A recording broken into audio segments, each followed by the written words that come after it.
Hey guys, it's Taylor. It's day 6 of girlhood, and look who I got, a new sponsor. Look at this cool Budlight tower they sent me. Budlight sent me so much cool stuff because they're so inclusive.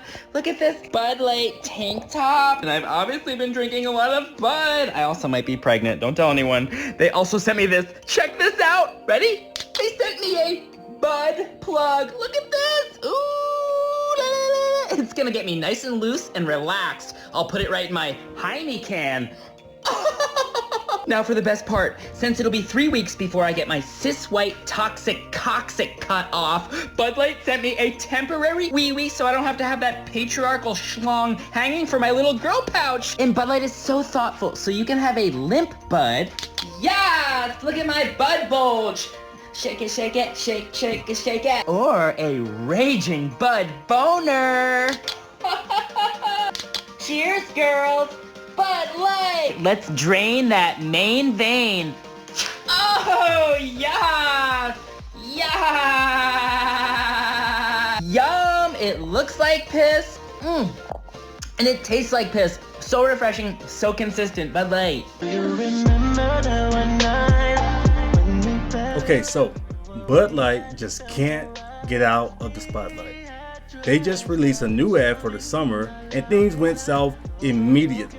So after joining the culture war and picking the wrong side because they picked the side that went against their customers' core values, they picked the sides of a bunch of woke freaks and sexual deviants, and they refused to apologize. In fact, the CEO was extremely confident. Over the years, our global footprint has enabled us to successfully navigate different types of challenges, such as temporary ban on beer sales in certain countries and the months-long shutdown of bars and restaurants across the globe.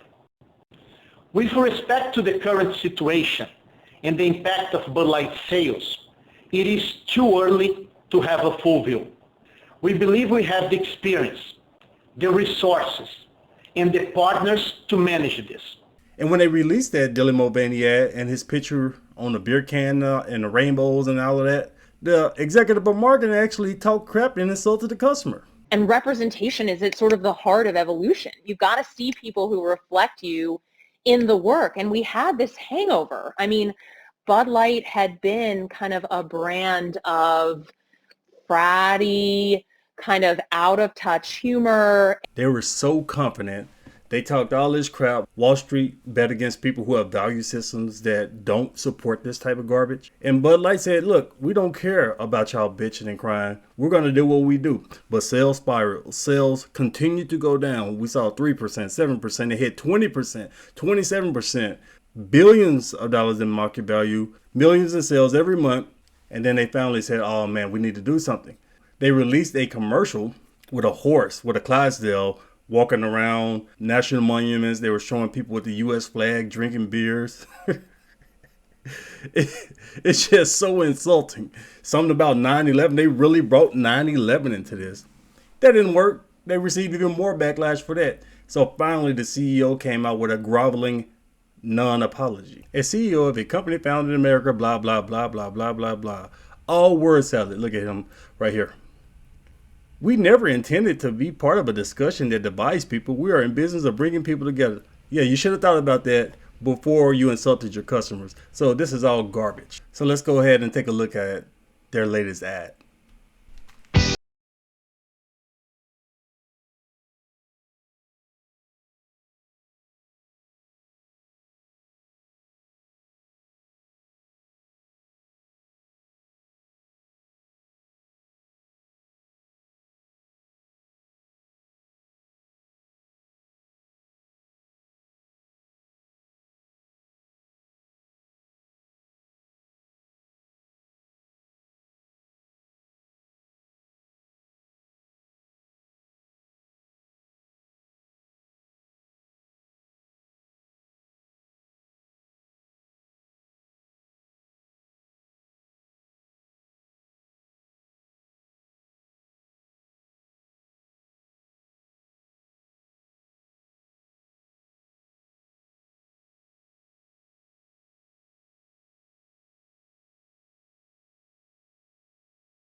Yeah. So I guess that commercial means what shit happens, because you see all these people messing up, having these little accidents or whatever. But hey, shit happens, but have a cold one. So is this some type of subliminal apology? Are they still that afraid of the woke mob? Just come out and apologize. So they're trying to say, hey, we effed up, but we can fix this. We can just come together over a cold one. Things happen to everybody. Let's look at some of the comments. Let me guess. All the Bud Light drinking women are strong girl bosses and the men are incompetent goons. Nailed it. Yeah, that's typical of the woke. My favorite part is when he said, it's Dilly Mulvaney time. And proceeded to transition everywhere. Definitely one of the moments of all time. I never thought Bud Light could get worse, but they continue to deliver. That's what I'm saying. Like, they're just getting worse and worse. Imagine Bud Light thinking this commercial will win their customers back. Oh, look at this one here. The message of this commercial seems to be the people who still drink Bud Light are utter morons. It's hard to argue with that. Yeah, because you got all these people just messing up. And then they drink a Bud Light. So yeah, I guess that's what Bud Light's saying. The people who drink Bud Light are morons. Because they do believe you're morons. Because they believe that this commercial, the commercial with the Clydesdale and commercials like this, are going to work on you. They also did an ad where they show camo beer cans. So they're saying, look, we have the flag, we got the army. Look, man, we're on your side. Forget about what happened. Easy to gaslight, easy to pander, easy to transition to. Exactly. And also what I didn't point out there was that ad was ratioed to oblivion. It had 300 and something likes, 15,000 dislikes. And it's only going to continue to get worse. And eventually I know Bud Light is going to disable the comments because they're getting destroyed. Here's the problem. They're trying to straddle the fence. They still don't get it because they're so afraid of these activist freaks. They want to appease these people, but the people whose value system they're tarnishing, they still want these people to come and spend their money. So look, we're going to talk crap about you. We're going to insult you. We're going to promote this garbage, but please come spend your money with us. Because these activist freaks, all they do is talk. They're Twitter warriors. They come outside, they march, they protest, but they don't spend money. A lot of them don't even have money to spend. And these companies, I don't know if they're ever going to get it. But the people with the money don't have value systems like this typically. So what they need to do is get off the fence.